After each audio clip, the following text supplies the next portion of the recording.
बड़े घर की चौखट पर उस दिन एक ऐसा तूफान आया जिसकी गूंज पूरे परिवार के कानों तक पहुंची। वजह थी दुर्गा देवी का बुआ जी पर भड़कना। घर के लोग इस नज़ारे को देखकर दंग रह गए। जिसने कभी अपनी आवाज तक ऊंची नहीं की थी, वही दुर्गा देवी अब पूरे गुस्से में बुआ जी को खरी खोटी सुनाती दिखाई दी। असल में हुआ यूं कि दुर्गा देवी अपनी चारों बहुओं को लेकर मायके चली गई थी। वह चाहती थी कि बहुएं भी बाहर की दुनिया देखें, थोड़ा खुलकर सांस लें और अपने जीवन का नया अनुभव करें। लेकिन जैसे ही बुआ जी को यह बात पता चली, उनका गुस्सा सातवें आसमान पर पहुंच गया। घर लौटते ही बुआ जी ने सबके सामने सवाल दाग दिया, दुर्गा, क्या तुम्हें हमसे पूछने की जरूरत भी नहीं समझी? तुम्हारी हिम्मत कैसे हुई मेरी बहुओं को बिना अनुमति बाहर ले जाने की? यह सुनते ही माहौल गर्म हो गया। सबकी नजरें दुर्गा देवी पर टिक गईं। लेकिन इस बार वह चुप नहीं रहीं। उन्होंने ठंडी परंतु कड़क आवाज में कहा, यह घर मेरा है और इसमें क्या होगा यह मैं तय करूंगी। तुम होती कौन हो मुझे रोकने वाली? बुआ जी अवाक रह गई। पहली बार किसी ने इस अंदाज में उन्हें जवाब दिया था। इसी बीच मासूम अहाना आगे आई। उसने बुआ जी को शांत करने की कोशिश की। बुआ जी, आप गलत समझ रही हैं। मांझी ने तो सिर्फ हमारा भला सोचा। लेकिन बुआ जी के गुस्से की आग और भड़क गई। उन्होंने सबके सामने अहाना पर ही ठीकरा फोड़ दिया।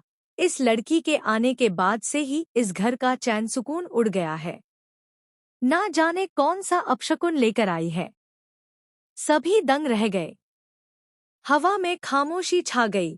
पर तभी दुर्गा देवी अचानक गरज उठीं, बस अब अहाना के खिलाफ एक भी शब्द नहीं सुनूंगी। यह मेरी बहू है और अब से इसके हर कदम पर मैं साथ दूंगी। सबकी आंखें फटी रह गईं। वही दुर्गा देवी, जिन्होंने पहले अहाना की पढ़ाई लिखाई और सपनों पर ताले जड़े थे, वही अब उसके लिए ढाल बनकर खड़ी हो रही थी। इसी क्षण कहानी ने नया मोड़ लिया। पूरे परिवार के सामने दुर्गा देवी ने बड़ा फैसला सुनाया। अहाना अब अपनी बीए की परीक्षा देगी। यह सुनकर सब दंग रह गए। अहाना की आंखों में खुशी के आंसू थे। उसे यकीन ही नहीं हो रहा था कि उसकी सबसे बड़ी विरोधी आज उसकी सबसे बड़ी सहारा बन गई है। लेकिन हर खुशी के साथ एक नई चुनौती भी आती है। जैसे ही दुर्गा देवी ने अहाना के सपनों का साथ देने का वादा किया, वैसे ही ईशी माँ और उनके बेटे के मन में जलन की आग भड़क उठी। ईशी माँ ने व्यंग्य कसते हुए कहा, क्या यह लड़की कोई राजकुमारी है जिसके पीछे इतना पैसा और समय बर्बाद किया जाएगा? दुर्गा देवी ने ईशी माँ की ओर तीखी नजर डाली और ठोस आवाज में बोली, यह घर मेरा है। यहाँ क्या होगा और क्या नहीं, इसका फैसला सिर्फ मैं करूंगी। और अगर किसी को ऐतराज है तो दरवाजा खुला है। इस जवाब ने पूरे हॉल में सन्नाटा फैला दिया। इसके बाद दुर्गा देवी ने सबको हैरान कर दिया। उन्होंने अहाना को एक नई स्कूटी गिफ्ट की और कहा, आज से तुम अपनी पढ़ाई के लिए इसी पर कॉलेज जाओगी। तुम्हें किसी के सामने हाथ फैलाने की जरूरत नहीं है। अहाना खुशी से फूली नहीं समा रही थी।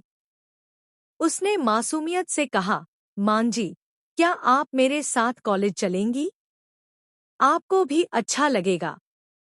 दुर्गा देवी इस मासूम अनुरोध को टाल नहीं पाईं। अगले दिन का नजारा बेहद अनोखा था। घर की कठोर मानी जाने वाली दुर्गा देवी अपनी बहू की स्कूटी पर पीछे बैठी थी। सालों बाद उनके चेहरे पर मुस्कान थी। बाल हवा में लहरा रहे थे। लोगों ने रास्ते में उन